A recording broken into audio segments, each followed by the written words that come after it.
we're here on a Friday morning, a brew day morning.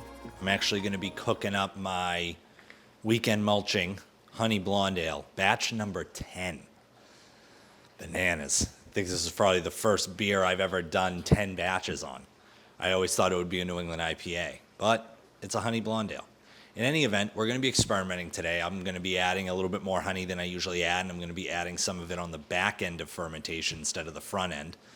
But with that said, what we're doing today is we're going to be focused on the mash profile. As you know, my experience with the Brewzilla has been largely positive. I've gotten anywhere from 77 to 84, 85, 86% mash brewhouse efficiency, upwards of 90%, 92% mash efficiency pretty regularly. It's pretty impressive. So I've been very happy with the system. But I've consistently had issues with the temperatures, with the temp on the RAPT temperature probe matching the temperature on the build-in. And so one of my last brew day videos, I did a little bit of a text out to the folks in the Brewtubers Online Brewers Club, and Dan from Rigger Brew, he just started a YouTube channel. I'll put the link in the description. He let me know what his methodology was, and so I did it on the tail end of that beer. I was already well into the mash. And it seemed like it may have yielded decent results. So what I wanted to do was I wanted to employ that mash method to get my temps as close as possible throughout the whole mash. And so that's what I'm going to do here today. The mash profile, he sent me a document yesterday, and it's very intricate. So I'll give kind of the high-level overview as I'm mashing in of what exactly that is. Because, as I said, it's very detailed, which I appreciate, somebody being a type A personality. But I'm not going to read the whole thing out because it'll get boring. And honestly, I don't know if Dan wants me to do that. This is his mash profile. This is the way he does things. And so I don't want to go above his head in that way. You can come into the Brewtubers Online Brewers Club, reach out to him yourself and ask him, and I'm sure he'll be more than willing maybe to send you that document.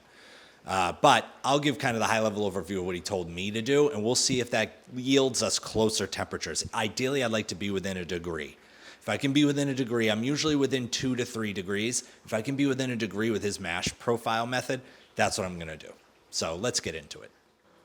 So as currently constituted, we're at 154.6 on the build-in and 157.1 on the RAPT temperature probe.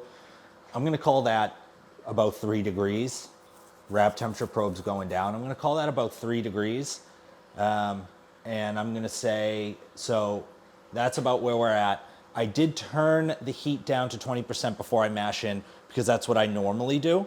That is not what Rigger Brew Dan is suggesting. I think he's suggesting to keep it at 100%, but I'm not 100% sure. It's 8 in the morning. He's not on the same time zone as me, and I don't want to bother him, so I'm just going to turn it down to 20% just in case. I'm not sure it's going to make much of a difference, but we'll mash in and we'll keep an eye on the mash temperature. So this is only about 10 pounds worth of grain.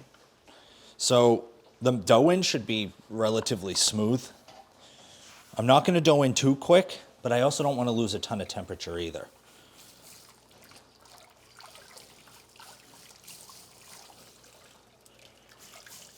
Target mash temperature for me is 149 on this beer. Lower mash temp assures that the beer's not going to be too thick in terms of, being mouth coating. The mouth feel's not going to, it's going to wash off the palate pretty quickly.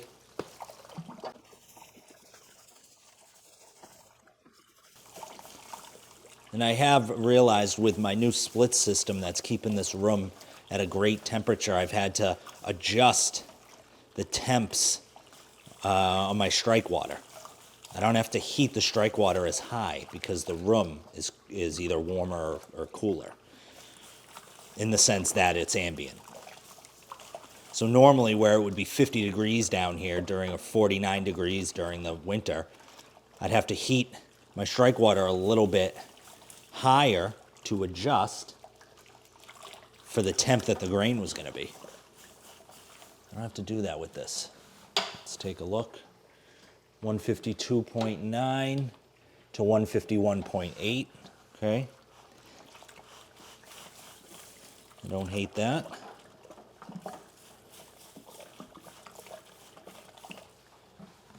I may have forgotten to turn, yeah, it's heating up. That's not what I want. So, already kind of messing up a little bit. Let's turn this down, 149.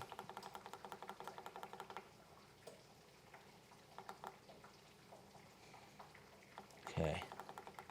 149 is our target, so it'll stop heating.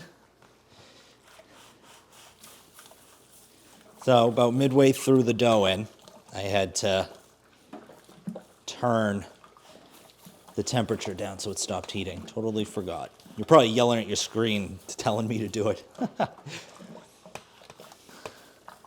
Definitely did not want it to be heating, but that's all right. That's all right. Means I can slow down on my dough in.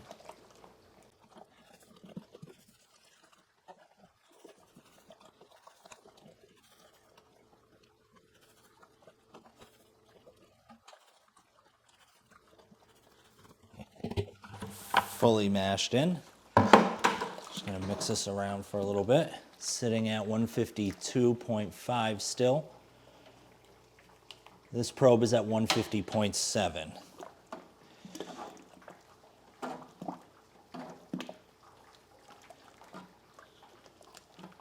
I don't remember, but I'm not usually high on the build-in.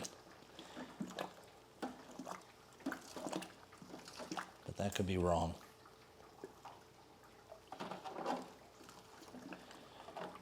Making sure it's adequately mixed so I'm not getting dough balls. Okay. All right. Similar to me, Dan also does a 10-minute mash rest. So post dough in, before even setting the timer, I believe, I don't set my 60-minute timer. So that's what I'm going to do. Also, I just looked at my Brewfather, and I'm supposed to be at 152, not 149. Oh, thought I saw 149. It's 152. So that's good. That's where we're at. We're at 152 on the build-in, 150.7 on the RAPT temperature probe. So here are some of the settings that he uses that I think are important to point out for those of you that are using the Brewzilla. He doesn't use PID, so PID is off. The other thing is the heating hysteresis is set to 1. And the allowed sensor differential is set to 2. Now, you don't need the allowed sensor differential doesn't matter because we're not connected to Bluetooth, so it's kind of irrelevant. But those are kind of some of the settings that he uses. So those are the ones I'm going to go with. So the probe is reading 151.7. The unit's reading 150.6, 150.7. So that's within a degree. So that's what I like so far. We'll see how this goes. So I'm about to turn on the recirculation pump. But as you can see, we're at 154.3. We're shooting for 152. We're at 20% into the 10-minute mash, and we're at 151.5. This is about where I would be normally. But turning on the pump should help distribute the heat a little bit better. So that's what I'm going to do now. The pump's on. I'm assuming that the temp's going to go down a little bit. We'll see. And I'm going to turn on the 3-minute timer. I recirc for 3 minutes, then I take a sample for pH. Okay, we got about a minute left. As you can see, we've gone down 149.8 to 148.2. The temps are getting closer together. We're heating back up 20% at 152 at the target, 20% power still, 149.3 to 148.1, so within a degree about. And we'll pull a sample for pH. So I'm sitting at 145, 149 on the build on the RAPT. So one thing I noticed that Dan Rigger Brew does is that when he's low, he turns his heat up to 50%. So that's what I'm going to do. I'm going to turn the heat up to 50% because I want to get the unit to 152 and I want to get the RAPT probe as close to 152 as I can. So turning the heat up to 50%. Once it gets to our target mash temp, according to his directions, you turn it back down to 20-25%. Okay, we've just about hit our temp here, 151.8. We're currently at 154.7. So a differential of 3 degrees. What I'm gonna do is I'm gonna turn the heat down now to 25%. Maybe the heat being down at 20% was it wasn't strong enough, and that's one of the reasons why the temp dropped the way it did on the mash. That is the sound of my pH. I need to go pull it from the freezer. Okay, we were within range on our pH, so I just started the 60-minute timer. We're at 152.2 on the build-in and 156 on the RAPT at 25% power. I think I'm doing this right. We'll see how it kind of settles out as the mash goes, but 4 degrees is a little bit too much, and that's a little bit farther off than what I normally am at, I think. I mean, it's right there. It's not too far off, probably within a half a degree. But 4 degrees, basically. So let's see how the rest of the mash goes. Okay, we are about 5 minutes into the mash. 148.8. We've actually gone down at 25% power. 148.8 to 155.7. I'm tempted to turn this up. Because the probe's not connected, I just don't know what to do. The probe's not connected to the Bluetooth in the Brewzilla itself. So if I turn up the unit, it's gonna turn up the temp in theory. Oh, we may have a stuck, oh no, we're good. It is shaking a little bit. I may mix the mash up, but looks like we're all right. Turn it down a little bit. Do have it kind of pumping quite a bit. And I do have the probe on the other side, so it's away from the recirculation. All right, I gave the mash a little stir, and it popped right back to 152.6. I am kind of seeing issues where, you know, I'm getting not a stuck mash, but it's definitely slowing down. That may be affecting, I think it's affecting what the build-in is reading it at. 156.7, 152.6, still in that 4 degree mark that I'm really looking to get within a degree. So we'll see how this goes for the rest of the mash. But that's where we're at right now. Okay, we're 23 minutes into the mash, sitting at 151.9 on the build-in, 154.9, so it's a 3 degree difference, about what I get, as I've mentioned, when I connect the RAPT probe to the Brewzilla itself. But we'll see, maybe this will come down, maybe the RAPT probe will come down. But so far, 25%, 151.9, 154.5, we're rolling along. Okay, we're currently sitting at 152 in the build-in and 155 on the temperature probe. What I'm gonna do, got about 25 minutes until we are mashing out. So what I'm gonna do is, I really want the grain bed at 152, so I'm gonna try my best here to get it up to 152. So I'm gonna connect the RAPT probe to the unit. It's gonna shut off the heat. It's gonna bring down the build-in a little bit, but I really wanna get the grain bed to 152. So that's kind of what we're gonna go with here for the rest of the mash. I'm gonna buck what Dan was doing. You know, I know it works for him. We were anywhere from 3 to 4 degrees off, and we'll see once this thing settles where we end up being with the RAPT temperature probe connected to it. Okay, currently sitting at 151.7 on the RAPT. That went down quick. I did take the lid off, which probably helped immensely.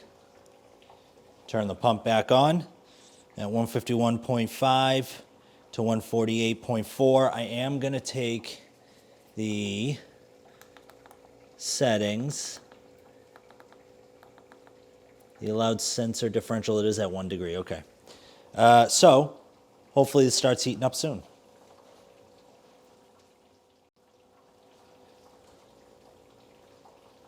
And as I turn the camera off, it turns on to heat up. So 150.8 to 148.5, which is pretty good. 25 degrees. Again, I do want to be in that 1 degree range. I know I'm not going to get it with my current setup, so the search continues. Okay, I got about 20 minutes left in the mash. Overall, I'll continue to monitor this a little bit, but overall, I think I'm going to continue brewing with connecting the RAPT to the unit itself. I do think I may need to complete another boil and ice bath calibration on this unit. These units do ask, I have read places where I've read folks that say they do a boil calibration, so they get it up to a boil. There's calibrations in the settings. They set it to 212, and then what they'll do is then do a ice water test. They'll dump a bunch of ice water and get it to 32 degrees and set their second calibration point, and that's supposed to help with the temperature range, especially when you're using the RAPT Bluetooth thermometer. Should get you closer, so it's probably time to do that again.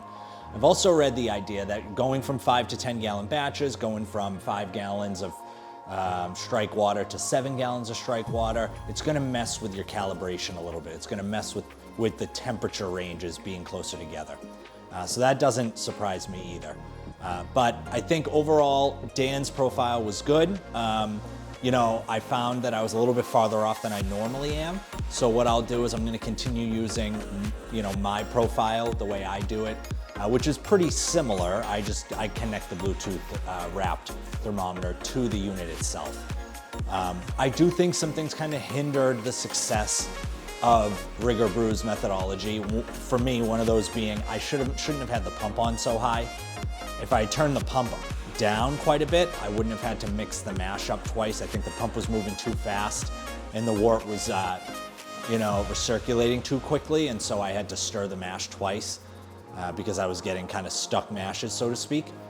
Once I turned it down, I've been fine. And so I think, you know, what I need to remember is keeping the pump down low is really going to be more help than a hindrance.